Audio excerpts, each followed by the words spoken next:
I, 32 female, was adopted as a baby. It was supposed to be a closed adoption, but my biological parents' names were visible on the paperwork that came from the hospital and adoption agency.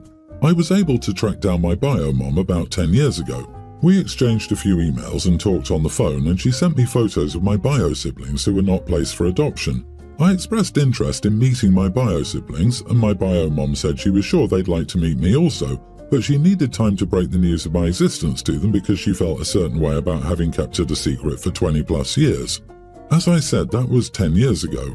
Bio mom never reached out again to let me know she told the rest of the family about me, nor did I hear from any of them, so I assume my existence is still a secret. And when I did try sending her an email about something unrelated, it was actually a medical history question. At one point after that, I never got a response. So my read is that she's not interested in further contact with me, which is understandable and more than fine. On the other hand, although I did try for a while, I was never able to find my biological dad. I've recently been considering submitting my DNA to 23andMe in the hopes that I maybe can find him or family members on his side. I'd also like to know more about my ethnicity and heritage. But I know that if I do so and anyone on my biological mom's side has submitted DNA or does in the future, they'll see that I exist. I've respected my bio mom's wishes not to reach out directly to my bio siblings even though I have their contact information. I can't shake the feeling that doing 23andMe is just a sneaky way of circumventing that and acting all innocent. It feels crappy and like it would be a betrayal. I considered trying to send my bio mom a heads up that I was planning to submit my DNA, but since our interaction ended with her ghosting me, I worry that sounds like a threat or an ultimatum. So, am I the idiot if I submitted to 23andMe to find my dad, or should I try to warn my bio mom first? Edit. From what I've been told, there was nothing too bad or traumatic about my conception. My bio dad was someone my bio mom was casually hooking up with in her early 20s. When she found out she was pregnant, she didn't tell him because she knew she didn't want to raise a baby with him. Honey, you are not the idiot. Don't worry about her feelings. She's not worried about yours. Worse, this woman couldn't be bothered to get back to you regarding a question about your medical history. Ugh. Wanting to know your biological family is a valid reason to use 23andMe. You don't owe your biological mother to keep her secret. You have every right to contact your siblings too. I would warn her if you'd consider doing that so she can break the news herself. Yet if she doesn't reply, you have the right to contact them. Yet you should always be prepared that they, and your biological mom, might not respond in the way you expect them to respond. Yep, it's a publicly available test that OP pays for, so no other person has the right to stop her, nor is she required to inform anybody whatever her purpose. I fully believe that medical history should be provided during a closed adoption. Everyone should be entitled to that, to know what to screen early for. OP has no idea if there's a family history of cancer, diabetes, high blood pressure, stroke, etc. I might be a little salty because I reached out to my bio dad last week and that monkey fighter blocked me. And I think it's freaking rude that your bio mom ghosted you. Regardless, you can't live your life tiptoeing around her. It's not a personal attack against your mom. You have the right to learn about yourself. She's had 10 years to break the news. That's far more than enough time. Test away if you desire. Donor-conceived person here. My take is a little different from other folks. I would proceed with extreme caution and understand that your bio dad might not want his entire family informed before he has a chance to decide what he wants. I know because I did precisely that and blew my shot at ever getting to know him. Do not message relatives with questions about bio dad or anything else without his consent. In my honest opinion, you are the idiot if you don't take precautions. But more importantly, you might miss out on knowing bio dad at all.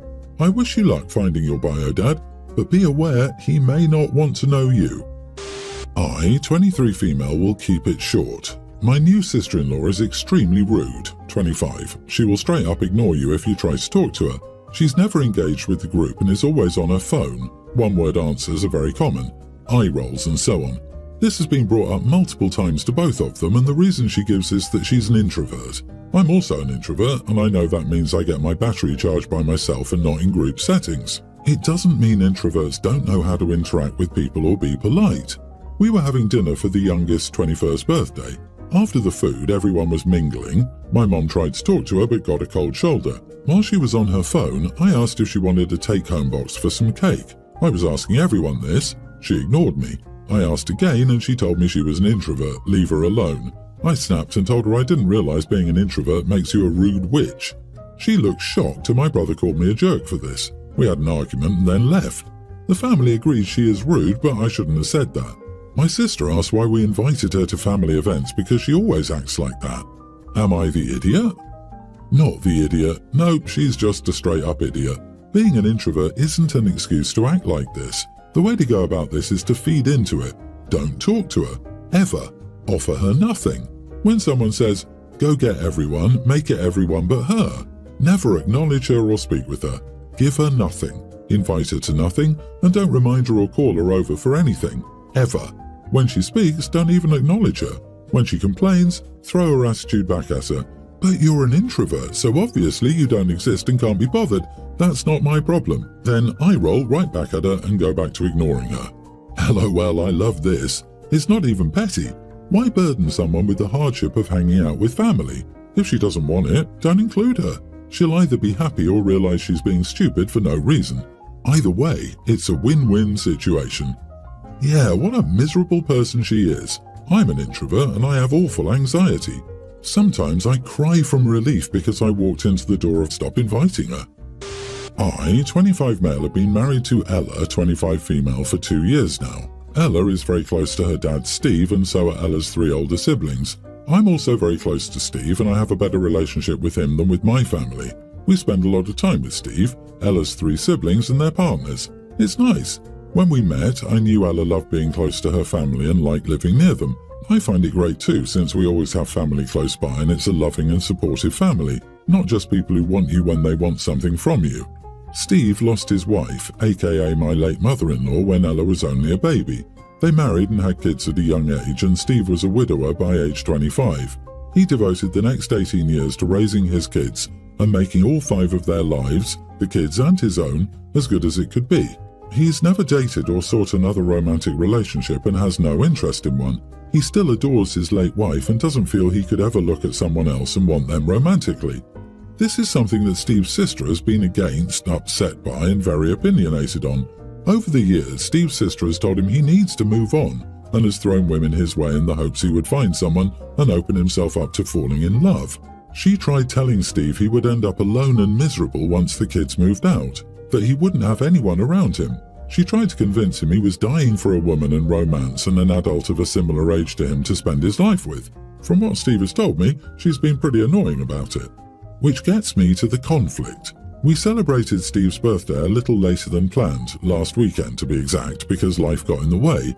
His sister came into town to surprise everyone and she said she wanted to celebrate with her brother. The dinner quickly turned into the sister encouraging him to date again, dismissing Ella and her siblings when they pointed out he isn't alone like she was saying, and her telling them that they simply wanted him to remain faithful to their ghost mother forever. Steve and his sister were fighting about it. She said it was crazy and ridiculous that all 4 of his adult kids stayed local. She claimed they were doing it because they felt bad for him and that he needed someone to help them spread their wings. My oldest brother-in-law said they just like being near their dad and each other. She said that's not what Steve needs. He needs a woman. He needs a wife. He needs intimacy. This is when I jumped in and asked her why she was so obsessed with her brother's intimate life and why she had nothing else to worry about. She was taken aback by my interference and she told me to learn how to speak to people politely. Steve told her I had a point and he asked her to leave. She claimed I owed her an apology for my accusation against her character. Am I the idiot? Not the idiot. Oh, the hypocrisy. Do polite people obsess over the intimate life of a sibling? Do polite people dismiss the thoughts and feelings of several people, i.e. Ella and her siblings? Do polite people refer to a dead relative as a ghost mother? You do not owe an apology, and I'd be willing to bet the dad, Ella, and all of the siblings would be grateful that you helped defend against her obnoxious onslaught. I cannot imagine sitting at a table with my brother's children present and proceeding to talk about his intimate life. Lord, Auntie must live a pretty dull life. She needs to back off and back off fast. Her brother's life isn't her concern. His children are grown, and he's an adult and can make choices for himself. Good job sticking up for your father-in-law and your wife's family, really. My 28 female husband, 37, is a huge coffee geek. He has a separate set of shelves and equipment for it. I've tried to learn more about his process and how to brew over the years, but it just doesn't click for me as it does for him. I always buy instant or go to Starbucks because it's all the same to me. He never says the coffee I've made is bad, he just says that something is always off. It's too bitter, astringent, weak, etc. But thanks me anyway for my efforts. My husband has been busy at work for the past 2 weeks. He freelances and his latest client turned out to be very difficult. He's had to make a lot of edits for this project. As a result, he's more stressed than usual and is working longer hours. So I thought that if I made him a coffee in the way he liked, that would cheer him up about it all. Long story short, he didn't like what I brewed. He didn't really have anything nice to say about my gesture, and then when he learned what beans I used, he was very annoyed and shut me out of his office without saying anything. He had 2 containers of beans on the shelf. I used the container which was small and finished it. I didn't realize it was a rare coffee that was processed in a unique way. It cost more than triple the other bag, which was mainly full and double the size. I thought that using up the beans in the smaller container made more sense, so he could buy himself another bag from the long list of beans he wanted. He only has 2 bags at a time, so he can appreciate them a lot more, whatever that means. He's upset with me because I didn't ask permission, and he could have told me which bag to use if I was going to try to make him a coffee. I'm upset with him for his reaction, no thanks, and shutting me out of his office. I think the whole permission thing is so gross to me, and I shouldn't have to ask whether I can use something in our home. Am I the idiot? I don't understand why you chose a time when he was already stressed out to attempt something you've never mastered and used up your partner's, yes, it's his, even though you both live there, special ingredients in the process. I'm going to say everyone's the idiot here, because he shouldn't take it out on you, but I think he's right to be annoyed, and again, he's already stressed. You should have picked a more crowd-pleasing gesture. It also seems like Opie is trivializing her husband's hobby. My wife is into wine, and I'd never open one of her good bottles without her permission, and even though we've never discussed it, I'd never take anything from her sewing room or go in there without her, as I'm pretty sure she never goes into my workshop. Yesterday, she was unscrewing a screw with a nail file, and I told her to grab a screwdriver, and her response was, "Oh, I'd never take one of your tools out of the man cave. I can manage." She did somehow get that screw out with the nail file too, LOL. Yeah, I got that impression too. Just calling him a coffee geek feels very, oh, you and your silly hobbies. You are the idiot. I get you tried to help, but you know he's stressed as heck. You know you don't know how to do his coffee things how he likes. You messed up and used the fancy stuff and did it wrong. Then you're angry he doesn't have the emotional energy to praise your effort. If you're going to do something to help him feel better, maybe focus less on how it makes you feel versus what he needs. You need to apologize and have a discussion about what boundaries should look like in your relationship and home. Update. Thank you for the advice, everyone. I apologized this morning over breakfast and offered to buy him a new bag of the coffee I used. I also asked for advice on a bag I can buy to practice making it for him. All is good in our household now. My sister Amelia has 2 children, Theo, tween, and Tony, preschooler. Tony was born with a disability, which means he has very high support needs, and this is something that was diagnosed before birth. Amelia split up with her ex Brad over this while she was still pregnant. Brad pays child support for both children but only has partial custody of Theo. Both Amelia and Brad should have done a better job of protecting Theo from the realities of the divorce. Unfortunately, he is well aware that they split up because of issues surrounding Tony, and this has caused problems. As a child of divorce, I can understand. Everyone's quality of life declined as a result of the divorce. He hates Tony, blames Amelia, and only wants to be at his dad's with his step-siblings. Watching my sister become a shell of herself and her relationship with Theo sour on both sides has been painful. It's easy to say he's just behaving badly, which he is, but she's run out of patience with him and gives him no grace regarding his valid feelings. At the end of last year, Theo's teacher called his parents over a creative writing assignment in which he expressed some thinly veiled feelings about Tony, and the teacher was concerned. Theo is now in therapy. This incident prompted Brad to take Theo's begging to live with him full-time seriously, and he's now suing for full custody, and Amelia is fighting it. She asked me to write a character reference for her, and I said no. I was honest that I didn't feel comfortable advocating against Theo's wishes, especially when I've seen firsthand how they're both struggling with how things are. Amelia was furious, saying I was a bad sister for not helping her, and that if she couldn't even get one person who thought she was a good enough mother to keep seeing her son, then she would lose him. She also said if Theo gets his way now, she will not be able to repair their relationship. I understand all of that, but how I see it, her having him around damages the relationship. More importantly, I don't have any right to say Theo should be somewhere he doesn't want to be. I love him and spend as much time with him as possible, but I'm not qualified, professionally or personally, to know what's best for him. I said all this to Amelia, but all she heard was that I wouldn't help her keep her child. Our mom and stepdad also said no, and she's no longer speaking to any of us. The only person who said yes is our dad, but he barely knows the kids. He only said yes because he's just the ride or die type and he's a flake, so I doubt he'll ever send the letter. The point is, I don't think Amelia is a bad mother, but I just don't feel right putting my name to something I don't feel sure about, even if I may contribute to an outcome she didn't want. Does that make me the idiot? Edit, to clarify, Brad wanted to terminate, which they'd previously agreed to do when family planning, but Amelia changed her mind when the time came. They split over this. Not the idiot. Your sister isn't putting Theo's best interests first and is instead making her own the priority. It's a terrible situation and messy, but it's not a mess you have to clean up.